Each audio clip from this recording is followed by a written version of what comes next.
Como você se sente ao ouvir a palavra salvação da alma? Tranquilidade? Medo? Papo de religião?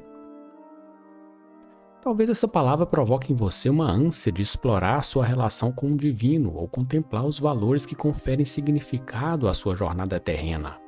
A busca pela salvação da alma é um convite interno, um chamado para compreender o propósito mais elevado que permeia nossa existência. Para uma pessoa que não está familiarizada com os desígnios divinos e os motivos ligados à necessidade da redenção espiritual, esse vídeo pode parecer um enigma, uma série de ponderações que estão fora do alcance de sua compreensão. Falar sobre salvação da alma pode soar como um conselho distante, meio religioso até, ou algo que não tem conexão imediata com sua vida cotidiana. Pode levantar sentimentos desconhecidos e talvez até um certo grau de curiosidade. Mas a verdadeira profundidade desses sentimentos e suas conexões com a espiritualidade podem permanecer ainda enigmáticas dentro de você, como alguma coisa que pertence a um reino desconhecido e que não se alinha diretamente com sua perspectiva ou experiência. No entanto, é exatamente essa aparente desconexão que torna a busca pela compreensão da salvação da alma uma necessidade imprescindível à raça humana. E eu não ligo se esse vídeo vai pegar 10 visualizações ou se vai pegar 1 milhão. As únicas pessoas que eu quero atingir com esse vídeo são vocês, que em algum momento, ao longo do tempo, vêm sentindo um chamado e começaram a fazer parte das pessoas que buscam a verdade, que buscam viver de forma justa e piedosa, que enxergam o mundo com um pensamento crítico e, principalmente, que buscam pela salvação genuína da alma. Hoje você vai entender melhor a história à luz da Bíblia e como a sua alma foi parar nessa enrascada. Imagine a paz interior que poderia surgir ao compreendermos que não estamos simplesmente à deriva no mar da vida, mas sim parte de um plano maior, uma narrativa divina que abrange desde os mistérios da criação até o destino do último ser. Conhecimento sobre a salvação da alma não apenas dissipa o véu de mistério que a envolve, mas também oferece uma oportunidade de conexão profunda consigo mesmo, com os outros e com algo transcendental. Nesse contexto, a busca pelo entendimento do que é a salvação da alma não é um mero interesse passageiro, mas sim uma jornada vital que pode trazer clareza para as questões mais intricadas da existência humana. Portanto, ao explorar o enigma da redenção espiritual e se aprofundar na compreensão da salvação, você estará abrindo as portas para uma transformação interior significativa. Prepare-se para embarcar em uma jornada de descoberta que não só preencherá as lacunas do desconhecido, mas também proporcionará um sentido renovado de propósito e uma ligação mais profunda com os planos de Deus. Agora, para que possamos entender de onde vem a necessidade da salvação da humanidade, precisamos voltar às origens, onde tudo começou.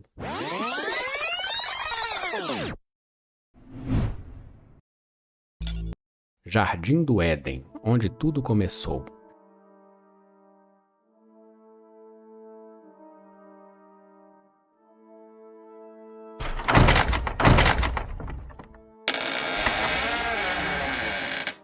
No princípio criou Deus o céu e a terra.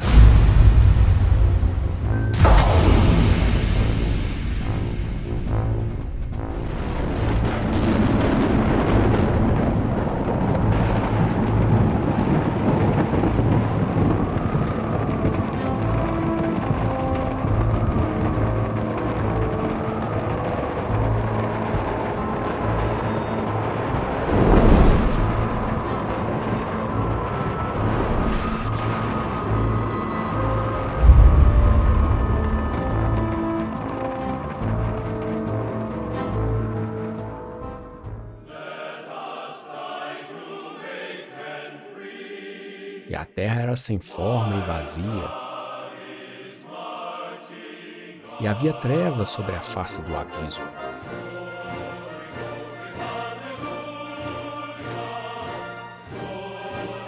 O Espírito de Deus se movia sobre a face das águas.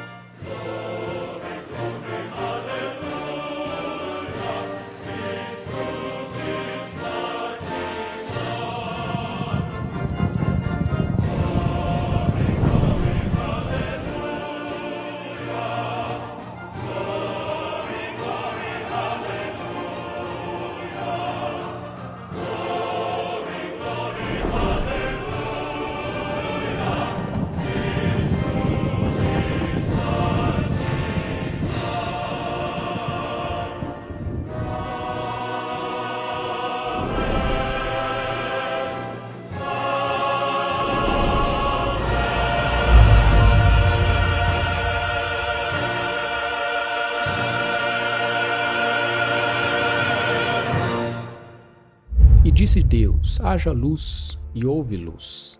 E viu Deus que era boa a luz, e fez Deus separação entre a luz e as trevas. E Deus chamou a luz dia, e as trevas chamou noite. E foi a tarde e a manhã, o dia primeiro. E disse Deus: haja uma expansão no meio das águas, e haja separação entre águas e águas. E fez Deus a expansão, e fez separação entre as águas que estavam debaixo da expansão e as águas que estavam sobre a expansão, e assim foi. E chamou Deus a expansão céus, e foi a tarde e a manhã, o dia segundo. E disse Deus: ajuntem-se as águas debaixo dos céus num lugar, e apareça a porção seca, e assim foi. E chamou Deus a porção seca terra, e ao ajuntamento das águas chamou mares. E viu Deus que era bom. E assim o Gênesis narra toda essa maravilha de perfeição inquestionável sendo criada. Mas a joia da coroa chegou no versículo 26. O homem.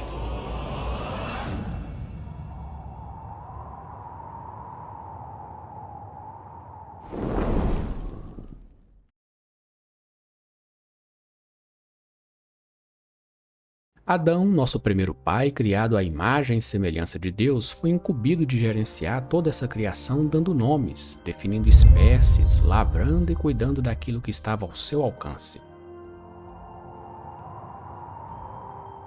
E Deus viu que não era bom que Adão estivesse só. Ele deu um sono muito profundo, enquanto lhe tirou uma de suas costelas e dela formou Eva, nossa primeira mãe.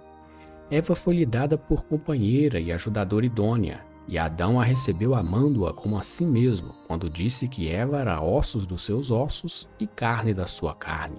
E a eles Deus concedeu toda a liberdade sobre a criação, lhes impondo apenas uma condição: que não comessem do fruto da árvore do conhecimento do bem e do mal. No Jardim do Éden, Adão e Eva, pioneiros da humanidade, viveram uma eternidade que não se pode calcular, haja visto que, até o capítulo 3, o casal era seres humanos eternos. No entanto, no capítulo 3,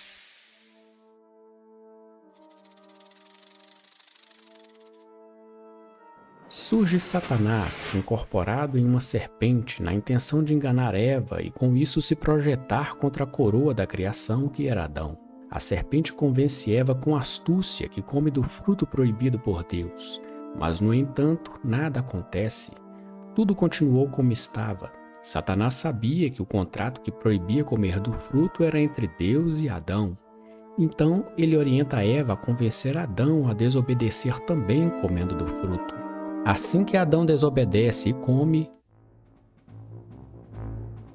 uma enorme caixa de Pandora se abre, tornando realidade o aviso de Deus mais terrível.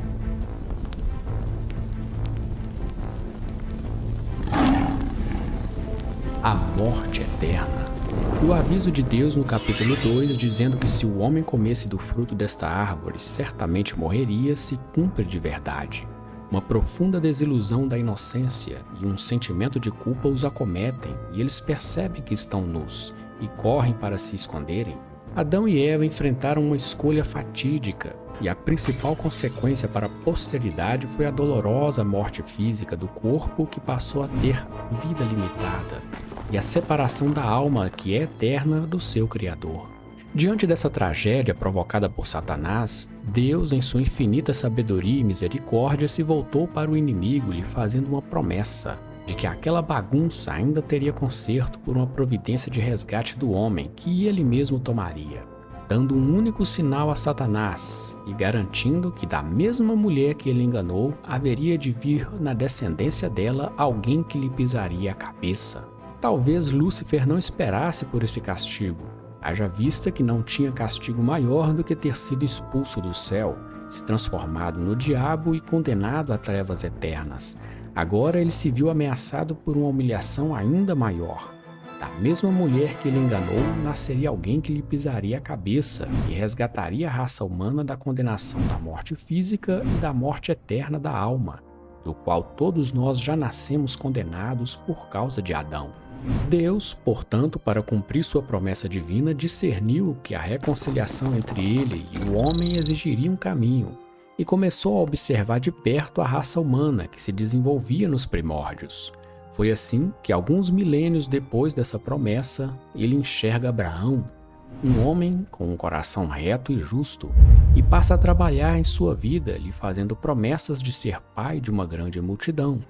Daí nasce a nação de Israel, um povo escolhido, separado e testado pelo próprio Deus para preparar o terreno para o cumprimento da promessa da redenção do homem feita a Satanás.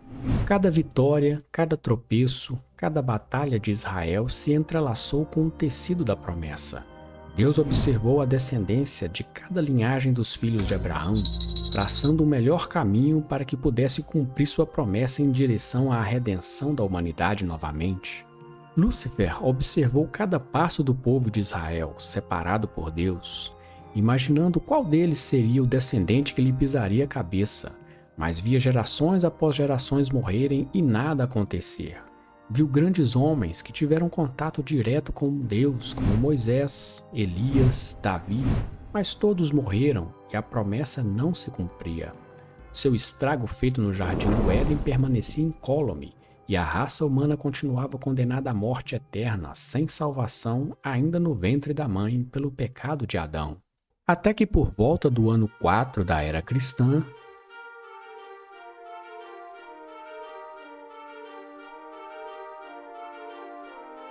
uma gravidez inexplicável de uma jovem virgem intrigou a todos ao seu redor, da família da moça até a família do seu noivo chamado José. Todos tentavam entender como uma jovem tão virtuosa, conhecida por sua pureza e devoção, poderia estar grávida sem a presença de um homem. José, por outro lado, sentia-se dividido entre o amor que nutria por Maria e a perplexidade diante do enigma que se desenrolava diante dos seus olhos. Neste momento, quem também estava surpreso era Satanás, ao saber de uma gravidez sem relação física, porque ele não estava ciente de como exatamente a promessa de Deus seria cumprida. Quando Maria ficou grávida de Jesus da maneira que foi, Satanás pode ter ficado bastante preocupado, porque isso poderia ser o cumprimento da promessa feita por Deus. Porém, dessa vez ele nada poderia fazer. Sabe por quê? Jesus era o enviado de Deus que iria cumprir a promessa de resgate do homem da morte eterna. E você pode estar se perguntando, mas como ele faria este resgate do homem da morte eterna da alma? Através do seu sacrifício de vida. A cruz foi apenas um instrumento utilizado pelos romanos, mas era o seu sangue inocente e santo que poderia desfazer o pecado de Adão, e a sua ressurreição aniquilava a morte eterna da alma. Fechava de vez a caixa de Pandora aberta por Adão naquele fatídico dia no Éden. Portanto, a passagem de Jesus Cristo na Terra não foi um mero acaso, não foi um conto da carochinha, foi um evento planejado pelo próprio Deus para resgatar a raça humana do estrago feito por Adão nos primórdios. E você se pergunta novamente, e Satanás? Como ele foi derrotado? Jesus, ao ressuscitar dentre os mortos, se torna a primeira e única pessoa santa e imaculada que passou pela morte e depois voltou à vida pelo seu próprio poder. E ao vencer a morte física e espiritual, Jesus toma a chave da morte de Satanás e passa a deter essa prerrogativa para si. E você pode estar se perguntando novamente, mas onde eu entro nessa história? Você nem entra nessa história, meu amigo. Você já nasceu nela. Só de vir ao mundo já nascemos condenados a esta morte eterna de Adão. A sua e a nossa única saída para a salvação da nossa alma após a morte é crer no sacrifício de Jesus e obedecer o seu evangelho escrito no Novo Testamento. Buscando viver pelo menos aproximado da sua vontade, assim fará parte do corpo de Cristo de forma figurada. E agora você pode ter outra fatídica pergunta: e qual religião eu devo seguir para participar dessa obra de salvação? Você percebeu que eu te contei bem resumidamente quase a Bíblia inteira e não citei religião em nenhum momento? Pois é, elas são inúteis nesse caso. A salvação foi uma obra de Deus de resgate do homem, da sua principal criação, através da morte e ressurreição de seu Filho Jesus. As religiões surgiram muito depois na esteira dessa obra. Agora, como ouvinte desta história, você se torna herdeiro dessa narrativa. A promessa, que desde sempre ecoou através dos séculos, está se realizando em sua própria vida. Você é o destinatário dessa redenção, um participante na trama divina de busca, amor e superação. Enquanto você avança, lembre-se de que a promessa que ressoou desde os primórdios do tempo está se tornando realidade em sua vida, para a sua salvação. E se durante esse vídeo você sentir um chamado em seu coração, não hesite em conhecer o plano de salvação de Deus no Evangelho enquanto há vida, que é a única regra necessária para alcançá-la. Se você gostou desse conteúdo, aproveite e se inscreva no canal para receber novas mensagens de fé. Graça para você